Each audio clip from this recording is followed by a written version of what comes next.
Guys, good morning. So, ayan na siya.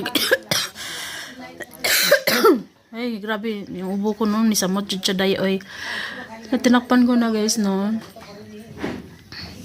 Hindi ko na lang siya bubuhatin sa labas kasi may trapal naman. Hiniram ko itong trapal na mabyanan ko. Ito yung trapal na para gamitan namin ng pagmag-ani ng palay, no.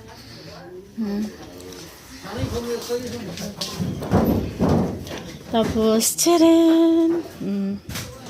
Ginanyan lang namin. Pati yung higaan. Hindi ko na nilabas na kasi pag ilabas yan, sino mababay?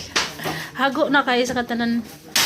Pag may trapal man, so kaya okay na yan. Tsaka dito nag-start na sila. Nagtanggal ng mga bakal na ganyan, no? Hi guys! Hi guys! I'm trying to starting like dad. Very good, kay. Very good, kay. Hindi ka kalimot pa. Very good. Ikaw na. Welcome back to my Channel. Welcome to my channel. Maayong buntag. Tapos dito naman sa kabilang kwarto guys, pakita ka din sa inyo. Ayan. No need nang magwakwit-wakwit sa labas. Kasi malamig siya dahil baka mahamugan din yung mga gamit, no? Mahamugan talaga. Pero once sa pagtanggalin naman ang yero, hindi naman nila tumatatapos agad-agad, no? Dito pa rin sa labas din pa din. So, ang ginawa ko guys, para hindi naman masyadong matrabaho, tinapang ko na laman ng trapal.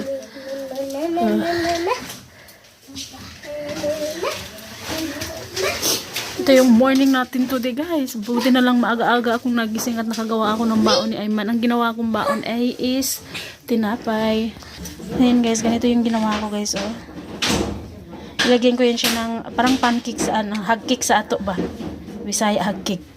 Butangan na ako siya ano na ako siya mix na ako siya harina. Harina og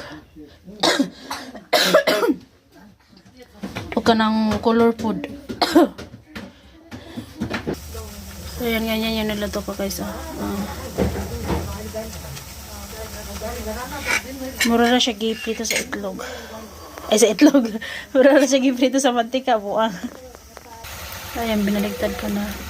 Nakaluto na ako. Nakakain na yung ganang kumabain na yung isang piraso. Tapos, may may bisita kami at tinatawag din namin pupo. Nakakain na rin siya ng isa. Si Arin at Archie nakakain na rin ng isa't kalahati. Masarap daw kasi si Ayman nakakain din ng isa tapos nagbaon siya ng 2 half na ganito. Tapos si Arin naman at Archie. Hi guys, magandang tanghali. Time check dito sa Nepal is 1:03 ng tanghali. So ngayon nandito ako sa sa manggahan. Ayan, diyan ako nagsilip-silip lang ako kay RJ. Sinilip ko si RJ kung umiyak ba siya guys, no? And then guys, ayun, tinanggal na yung yero namin. So mamayang gabi, doon kami sa kitchen matutulog. So yung sa may table ba namin,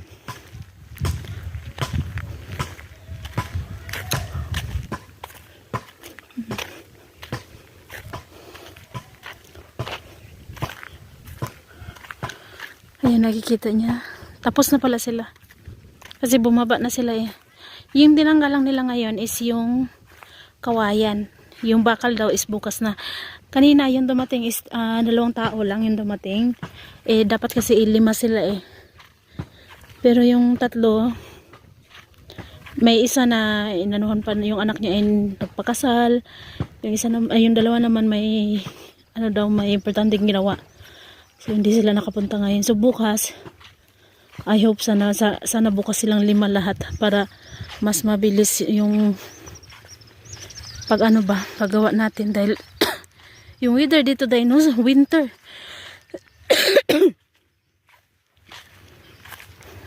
Ayan. Tapos yung mga gamit hindi ko na lang nilabas.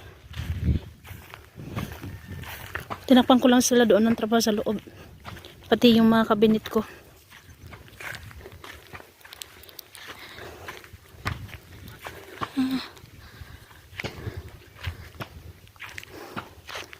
Tingnan niya yung bahay kasi nakikita niya.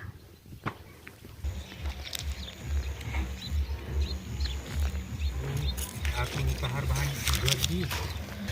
Guys, tingnan niyo. Nasira pala yung yero. Pero may iba naman na hindi siya nasira, guys. Yung iba maganda pa naman. Pero may mga ganito din pala. Yan.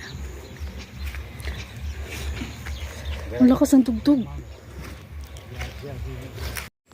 Guys, ayan, tingnan nyo. Kinuha ko na yung mga gulay na tanim ko sa likod ng bahay. Tsaka tingnan nyo, ang ganda ng litos, oh. Ang ganda ng tubo niya doon sa likod. Pati yung, yung pechay. Pero yung, guys, yung cauliflower, at yung cabbage, hindi siya maganda, guys. Kaya pati yung kahapon yung kinaantihan dyan, kapitbahay namin yung, ayan.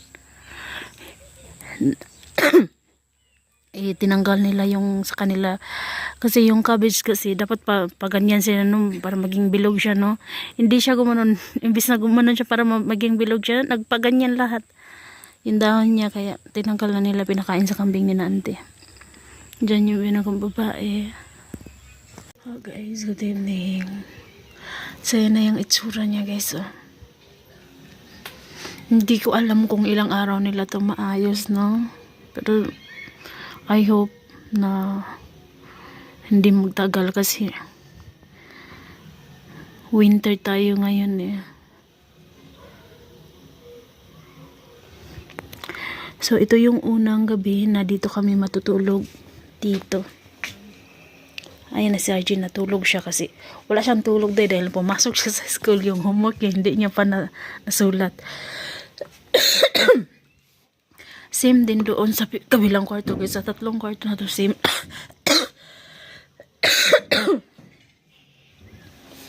Ay, grabe jud ang ubon ako, eh. Tapos yung ibang bakal natanggal na. Yung ito na lang hindi pa natanggal. So, dahil wala nang oras, bukas nila ito magagawa. Dahil nalangay sila doon sa paggawa ng lakaran nila doon. Papakita ko sa inyo bukas, guys, kung anong ginawa nila. Medyo marami-rami din yung nagawa nila. Pagkadating nila, tinanggal nila kaagad itong yero. Tapos nag-ano na ako sa kanila ng tsiya. Hindi na sila bumaba, dito na sila sa taas uminom ng tsiya. Tapos same din kaninang hapon, mga 3:30, mga ganun, pamainit, tsiya in bread. Hindi na rin sila bumaba, doon na din sila sa taas. So bukas daw babalik sila. So hayaan muna natin yan na ganyan. So, mamaya ko na to aayusin tong higaan namin. Ayan, mamaya ko na aayusin. Wala yung mga bata, si Arin at si RM man. Sumama sila doon sa biyanan ko, nanood ng sayawan. Doon lang naman sa auntie ng bahay ng auntie ng asawa ko. Ayan. So guys, hanggang dito na lang muna po. Bye bye po everyone. Good night everyone. God bless us all. Thank you for watching, guys.